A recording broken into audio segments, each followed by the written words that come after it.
sorry for what you guys have to go through. We do share your grief. Please tell me, what are your thoughts? Thank you. Thank you for connecting us. These are incredibly difficult times for all of us. I cannot explain how difficult it is for us to watch over Twitter reporters, journalists, digging through the rubble and helping out toddlers, women, and elderly in a city that is so far away from the battle zone, from the war, a residential building that is situated between two schools. I don't know what besides specific target of the civilians was the aim of that ballistic missile being fired at Azerbaijan's second largest city. It is heartbreaking. It is nothing but a war crime. I actually specifically looked up the definition of a war crime.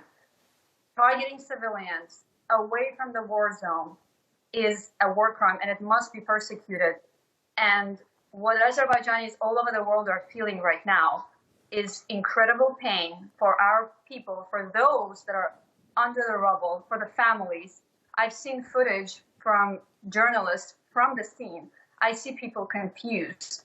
I see people whose lives has been destroyed in a matter of minutes in the middle of the night. And I don't know how to process these emotions when I look at my children that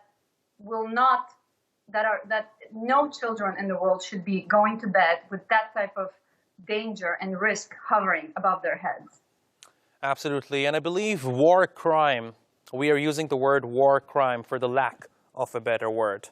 What Armenia has done is much worse than a war crime. It is barbaric, to say the least. Kamran, would you like to say something? Yeah, we're still processing. This is terrible attack. It's a big tragedy for Azerbaijani people, and it's the memory of Khojaly massacre that happened in 1992 was committed by Armenian terrorists. It's still alive in Azerbaijani's memory, and this is exactly similar act that they did in 1992. This is very similar to that. It's a war crime, as you said. Armenian government has to be brought to justice. We have friends and family members living in Ganja, and we're still processing this information. We're really I was actually coming to that. about... Are your friends and family safe in the city of Ganja and other cities of Azerbaijan? Were you able to speak to them? We're trying to reach our friends in Ganja. We were not able to connect with them yet. In the previous attack, we managed to contact them. They were okay, but this is again just a few days later. They now launched another missile attack, so we were not able to contact them yet. And you may have heard that internet connection we've had issues with that. So we're really trying to get in touch with people, and it's a devastating situation to find out about the well-being of your compatriots through Twitter, through internet, and not really knowing what's happening and what's next. Absolutely. Just letting you guys know, we share your grief, and we hope and pray that your friends and family are safe in Azerbaijan right now. Now, you both are joining us from the United States. Please help us understand, what is the general opinion among the U.S. public regarding the conflict of Nagorno-Karabakh? This is a very interesting point that you bring up. I wanted to specifically highlight what I have noticed in the past few weeks trying to inform the public about this conflict. I don't think people here realize what we mean when we say that we're fighting on our own territory. I think 30 years have passed. I think a lot of people think of it as a Nagorno-Karabakh conflict, and that's it. There's really no more information that's floating around.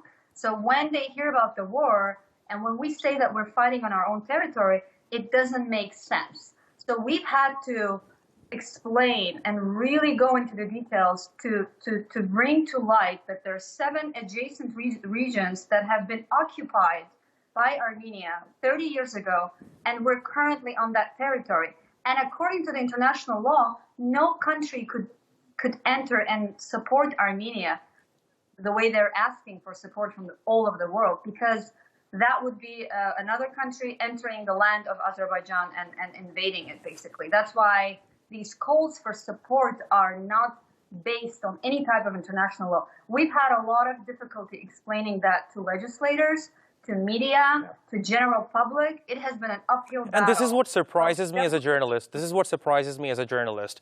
I mean, if such an attack takes place in another country on the planet, let's assume for a second in Europe, this news would be making headlines across the world. Right before walking into the studio today, I was checking Western media outlets. And guess what? There was nothing, literally nothing on Western media outlets. So, besides nothing, there's a lot of confusion. There's a lot of call for supporting Artsakh, supporting Nagorno-Karabakh, supporting Armenia. Kim Kardashian is posting, fundraisers that raised $70+ million, but no one is explaining what are you raising money for, what are you supporting, what does this actually mean on the ground. That has been very difficult for us to do. and I believe that we should be calling out these celebrities on their ignorance. It wasn't just Kim Kardashian. I believe there was another famous U.S. singer from the United States that posted something about the Nagorno-Karabakh conflict. But later, she apologized once she learned the facts. And the facts are that Nagorno-Karabakh is internationally recognized as part of Azerbaijan and that Armenia has been occupying the region of Nagorno-Karabakh for at least 3 decades, that Armenia has engaged in grave human rights violations which have been documented not just by the United Nations, but also by famous Human Rights Watch from across the world, including Amnesty International. In that sense, the progress that we had this year and having popular American singers like Cardi B, Elton John, take back their support statement, I assume after simply Googling this, takes 2 minutes, that has been a huge victory for Azerbaijani community. I have not seen this type of activeness level in years. I've been in the United States for 17 years. That's very heartwarming to see. And I would like to encourage everyone to continue posting on Twitter, stay away from hate, stay away from insults, talk about facts because the truth is on our side. Yes.